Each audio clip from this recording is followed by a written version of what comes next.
सबको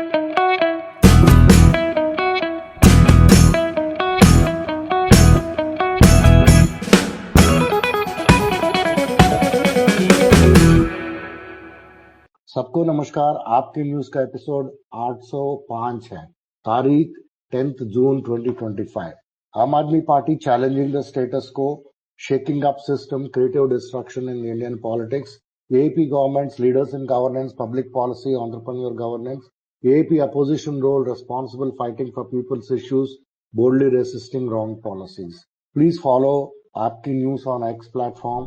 अभी दिल्ली का समाचार, बीजेपी का जो लीडर है विजेंद्र गुप्ता अभी स्पीकर बन गया। उन्होंने बस मार्शल को मिलने के लिए और जो मिलने के लिए भी तैयार नहीं थे, तो एलजी साहब ने दिल्ली का जो 1200 बस मार्शल्स हैं उनको निकाल दिया गया है।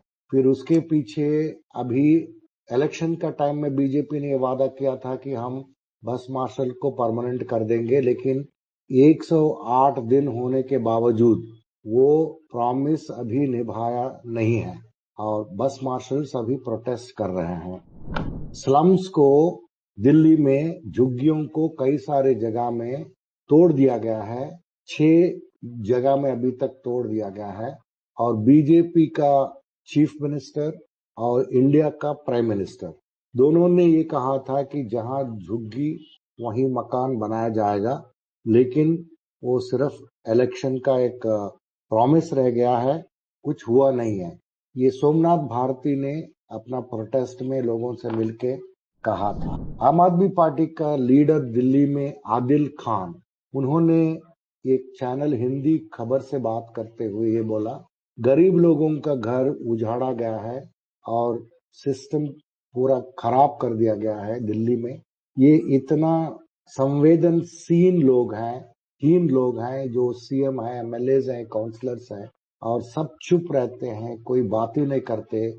ये कोई सही चीज नहीं है। 4 PM एक यूट्यूब चैनल, उनका जो रिपोर्टर्स है वो जाके लोगों से दिल्ली में बात कर रहे हैं और दिल्ली में सभी लोग, ज्यादातर लोग यही बोल रहे हैं कि जो सीएम रेखा गुप्ता नहीं नवेली बनी है सीएम, उनका काम यही है कि झुग्गी झोपड़ियों को तोड़ना और वहां का जो गरीब लोग हैं उनको पूरा हैरेस करना और बिजली का दाम बढ़ाना, पानी का, वेजिटेबल का, रेशन का, सभी का दाम बढ़ाना और पानी ना पहुंचाना घर तक, यही काम कर रही है रेखा गुप्ता। जब से देवी बस सर्विस, जो आम आदमी पार्टी का टाइम पे मोहल्ला बस कहलाता था, जब से वो शुरू किया गया है तब से लेके इतने सारे एक्सीडेंट्स हो चुके हैं, तो कई सारे लोगों को लोग घायल हो गए। किसी में ब्रेक फेल हो जाते हैं, कोई रॉन्ग डायरेक्शन में बस चला जाता है, कभी ड्राइवर का नेग्लिजेंस रहता है। ये सभी चीज देवी नाम के एक जो भगवान का नाम डाल के उन्होंने लोगों को डरा रहे हैं। ये बस नहीं चला रहे, लोगों को डरा रहे हैं। इतने सारे एक्सीडेंट्स हो रहे हैं हर दिन। इसका रीजन ये है, जो डीटीसी का बसेस का जितने सारे ड्राइवर्स हैं उनको नहीं दिया गया ये बस चलाने के लिए। एक प्राइवेट एजेंसी को लिया गया है। आपको मालूम है, जब गवर्नमेंट प्राइवेट एजेंसी को लेती है होता क्या है। दिल्ली में नेहरू विहार में एक 9 साल का बच्ची का रेप हुआ है और उसके बारे में पूरा दिल्ली में बहुत ही दुख छाया हुआ है। तो आम आदमी पार्टी के वर्कर्स जो है वो फैमिली को जहां तक जितना तक हो सके उतना मदद करने को तैयार है और वो घरों से बाहर आके प्रोटेस्ट भी कर रहे हैं और होम मिनिस्टर और चीफ मिनिस्टर को विक्टिम फैमिली से मिलने के लिए कोई वक्त नहीं है। यही है हमारे दिल्ली के बहनों का हालत। यहाँ 4 इंजन का सरकार चल रहा है, तो लेकिन महिलाओं को और बच्चियों को दिल्ली में कोई सिक्योरिटी प्रोवाइड नहीं किया जा रहा है। ये आतिशी ने कहा था और यही चीज अरविंद केजरीवाल ने भी किया था और आतिशी ने वो बच्ची का फैमिली से मिलके बातचीत किया। वहाँ आदिल खान भी मौजूद थे और सौरभ भारद्वाज और संजय झा सभी लोग एमएलए और पास्ट एमएलए सभी गए थे आतिशी के साथ साथ। बीजेपी ने जो झुग्गी झोपड़ी वालों जो घर में रहते हैं उन लोगों का पूरा जिंदगी बर्बाद कर दिया। जब से वो आए हैं झुग्गी में रहने वालों का कोई भी सिक्योरिटी नहीं है, कोई भी सेफ्टी नहीं है।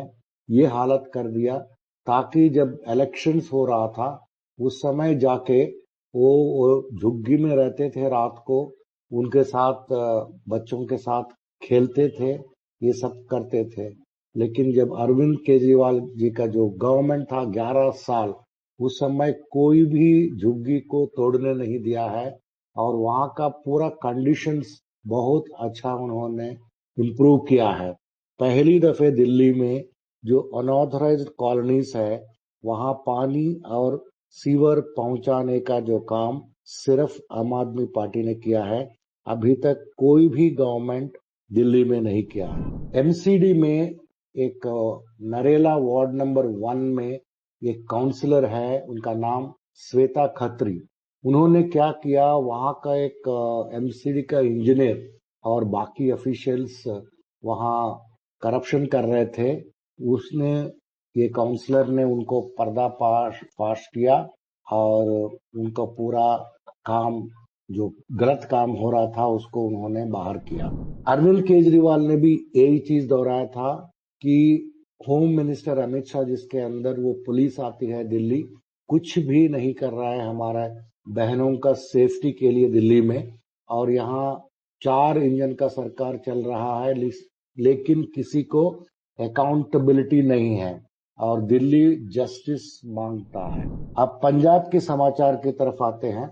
जो वॉर अगेंस्ट ड्रग्स जो प्रोग्राम पंजाब गवर्नमेंट ने शुरू किया था, इसके अंदर कई सारे कैबिनेट सब कमिटीज बने थे, आपको मालूम है, anti drug cabinet sub committee. इसमें मिनिस्टर्स मेंबर्स बनाए गए थे। तो उन्होंने क्या क्या काम किया हम थोड़ा बताएंगे इधर। उन्होंने टेम्पररी रिक्रूटमेंट किया था 200 साइकोलॉजिस्ट को, तो उनको 6 महीने के अंदर परमानेंट किया जाएगा। ये साइकोलॉजिस्ट जो है रिहैबिलिटेशन का काम पे लोगों को मदद करेगा।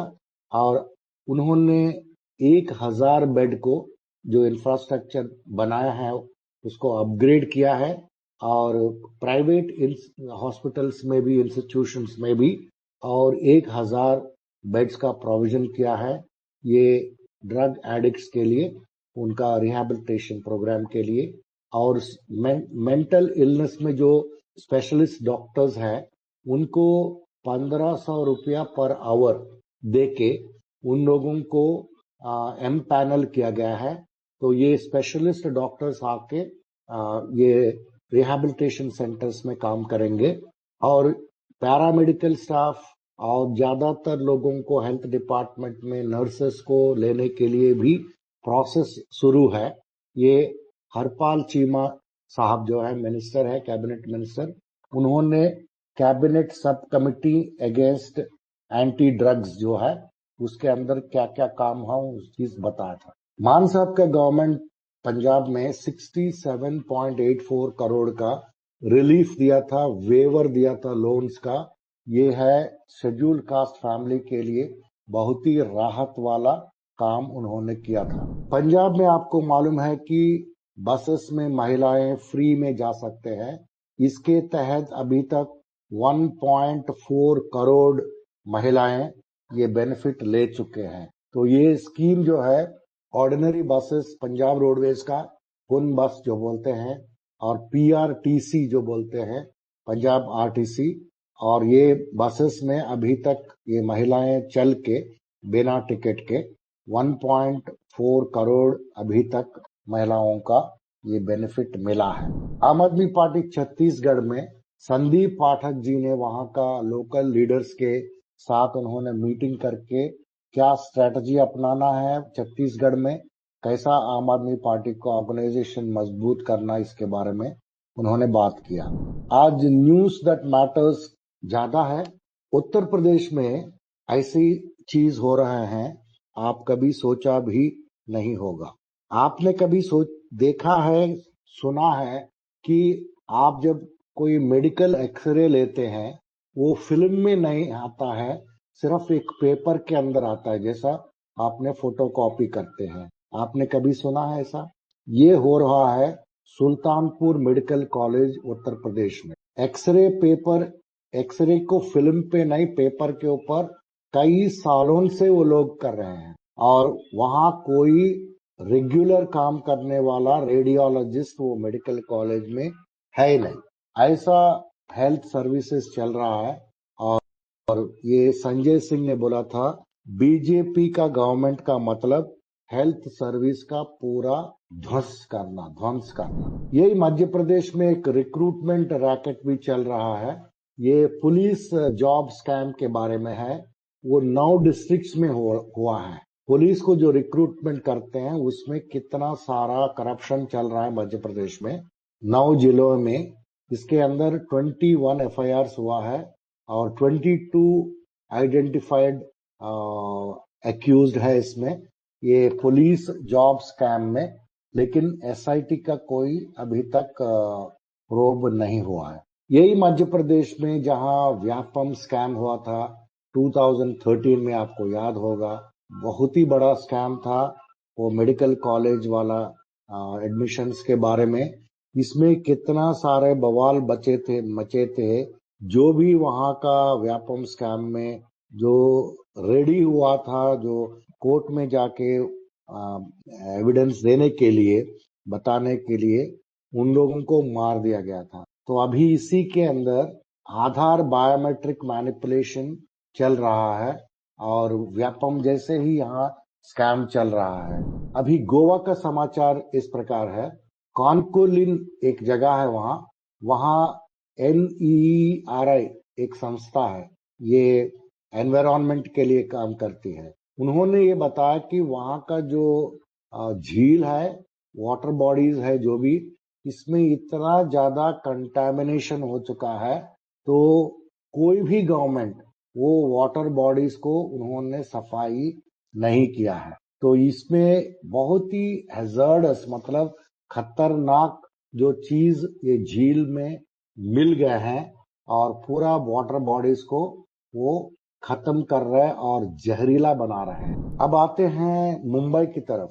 अभी पूरा मुंबई में, थाने में, नवी मुंबई में कई सारे अरेस्ट हुए हैं, लेकिन ये केसेस थोड़ा अलग है, इसलिए हम यहाँ बता रहे हैं।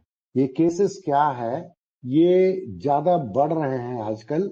जो महिला हैं अपना हस्बैंड्स को मार रहे हैं या मारने में मदद कर रहे हैं क्योंकि वो दूसरों के साथ प्रेम कर रहे हैं। ये चीज जो है मुंबई में बहुत ज्यादा बढ़ रहा है। एक वरीइंग ट्रेंड है। अभी तक 6 केसेस हो चुके थे सिर्फ कुछ ही महीनों के अंदर। तो जहां महिलाएं, वाइफ्स जो है, हस्बैंड्स को मार रहे हैं उनका प्रेमी के द्वारा।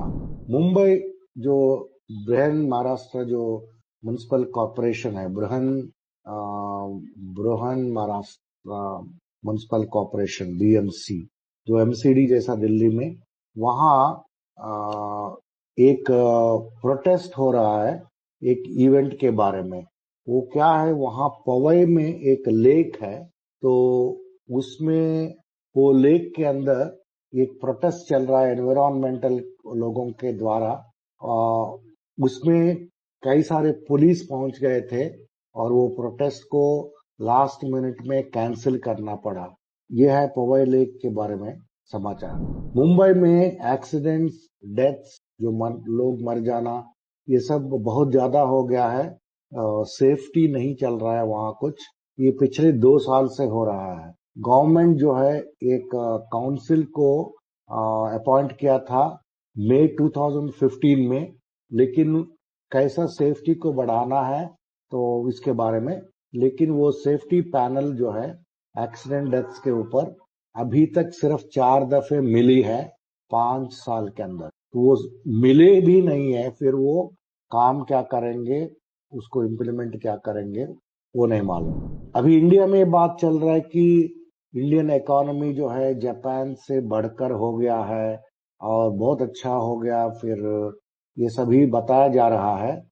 लेकिन हम आपको ये बताएं, जापान का जो पर कैपिटा इनकम है, मतलब एक एक आदमी को जो काम करने वाला है उनका कमाई जो है, इंडियन पर कैपिटा, इंडिया में जो काम करने वाले लोग हैं उनसे अगर तुलने में देखा तो 11.8 टाइम्स ज्यादा है।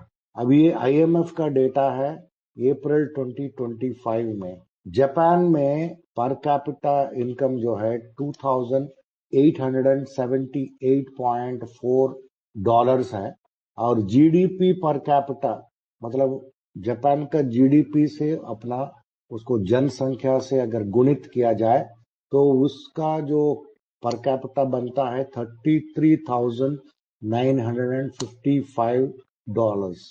और जापान का लोगों का इनकम हमने बता चुका है 11.8 टाइम्स ज्यादा है इंडिया से। तो ये बहुत अच्छा इंडिकेटर है जो इकोनॉमिक वेट, वजन जो रहता है कंट्री का, और वो ग्लोबल बैलेंस में ये जरूरी है, पता चलता है। तो ये आईएमएफ का डेटा है।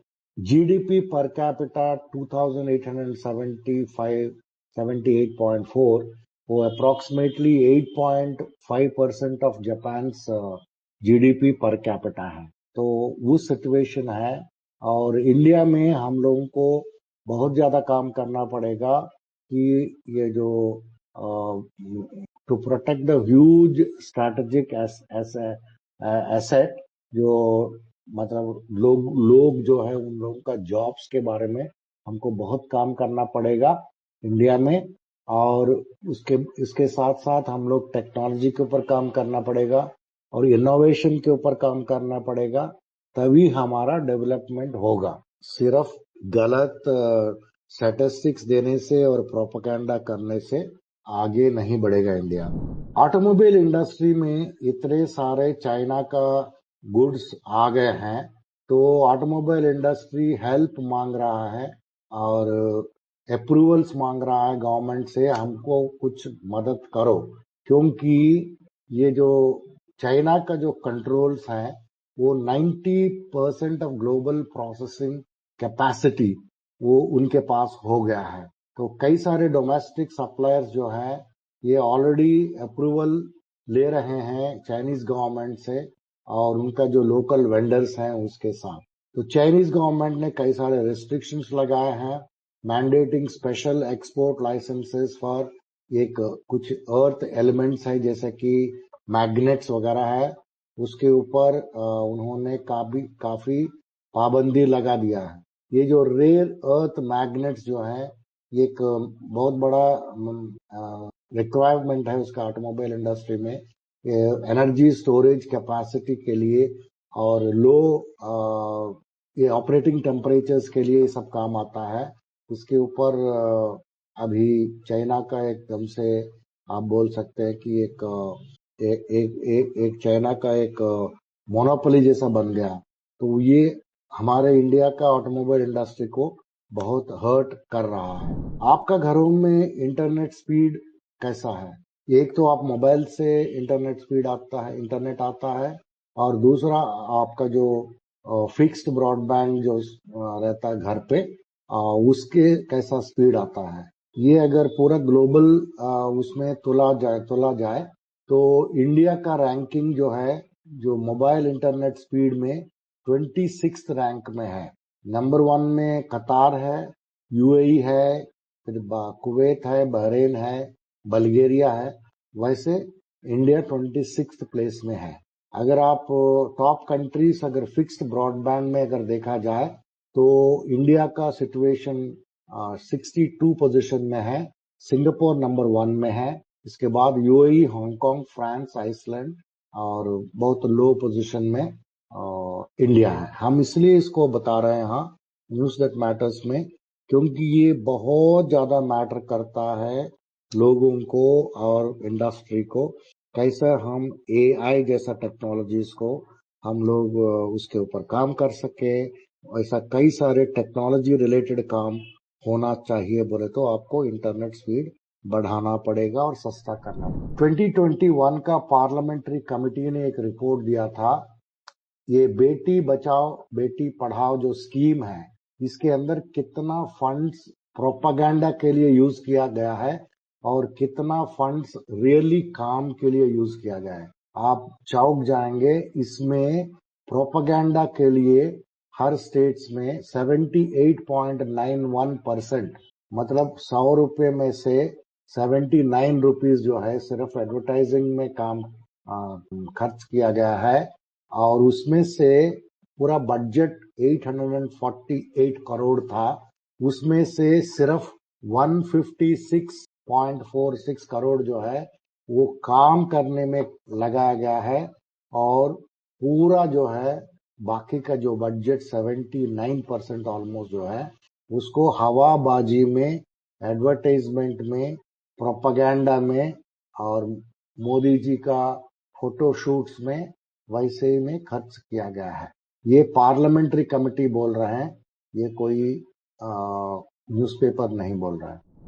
बिहार का खबर है ये एक सहरसा एक जगह है, वहां एक स्कूल है। तो ये जो स्कूल है वो कब गिर पड़ेगा और लोग मर जाएंगे बच्चे नहीं मालूम। वो स्कूल का प्रिंसिपल ने अभी तक 15 दफे बीजेपी जेडीयू का गवर्नमेंट को चिट्ठी लिखा है।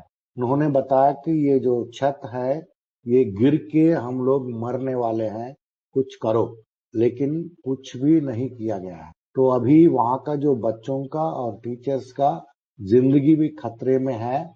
ये है बिहार का जेडीयू बीजेपी का स्टोरी है।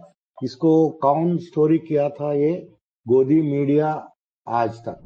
सऊदी अरेबिया ने अभी तक वीजा बैन 14 कंट्रीज के ऊपर किया है, वो इंडिया के ऊपर भी किया है। तो हम यहाँ एक 3 फोटोग्राफ्स दे रहे हैं जिसमें मोदी जी पिछले 11 सालों में जो सऊदी अरेबिया का जो किंग्स हैं उनको गले लगा के, गले पड़ के इतना बढ़िया डिप्लोमेसी किया था। इसके बावजूद सऊदी अरेबिया ने वीजा इम्पोजिशन किया है इंडिया के ऊपर। अब इंटरनेशनल न्यूज के बारे में बताते हैं। ये जो ट्रंप साहब जो कर रहा है मुहिम, सबसे ज्यादा तो इंडिया को किया था उन्होंने। जंजीर 3 जगह में बॉडी में लगा के वहां का इमिग्रेंट्स को भेजा था यूएस मिलिट्री एरोप्लेन में अमृतसर एयरपोर्ट। वैसा गंदा काम उन्होंने कई सारी कंट्रीज के साथ किया है, और उन्होंने इलेक्शन में जीत के इसलिए आया है कि वो इमिग्रेंट्स को अमेरिका से बाहर भेज देंगे। इसके ऊपर इतना ज्यादा बवाल चल रहा है कैलिफोर्निया में, पूरा हिंसा फैला हुआ है कैलिफोर्निया में। वहाँ का जो भी घर है, शॉप्स हैं, वहाँ का जो व्हीकल्स है उसको पूरा आग लगाया जा रहा है, और ये रोक नहीं पा रहे हैं ट्रंप साहब। कैलिफोर्निया का गवर्नर ने बोला कि हमने सुप्रीम कोर्ट जाएंगे, क्योंकि आप कैसे, आप बोले तो ट्रंप कैसे आप फेडरल फोर्सेस को भेज सकते हैं कैलिफोर्निया स्टेट में मेरे परमिशन के बिना? तो ये तो होना ही था, ये हो रहा है। कैलिफोर्निया गवर्नर ने गैविन न्यूसॉम, उन्होंने बताया था कि हम एक लॉसूट फाइल करने वाले हैं, क्योंकि आपने नेशनल गार्ड को कैसा डिप्लॉय किया प्रोटेस्टर्स के सामने कैलिफोर्निया गवर्नर के इजाजत के बिना। तो एक एक्स्ट्राऑर्डिनरी एडमिनिस्ट्रेटिव डिप्लॉयमेंट किया गया है। इमिग्रेशन प्रोटेस्ट काफी जोर से चल रहा है लॉस एंजलिस में। यह है अमेरिका का न्यूज। आज का समाचार यहीं समाप्त करते हैं। और यहाँ हमने और एक न्यूज भी बताया था कि जो कैलिफोर्निया में रबर बुलेट्स यूज किया जा रहा है, ये एपी न्यूज का एक न्यूज आइटम है जिसमें एक जर्नलिस्ट को भी वो बुलेट लगा था। So thank you all for joining. आप ऐसे सपोर्ट क्या कीजिए।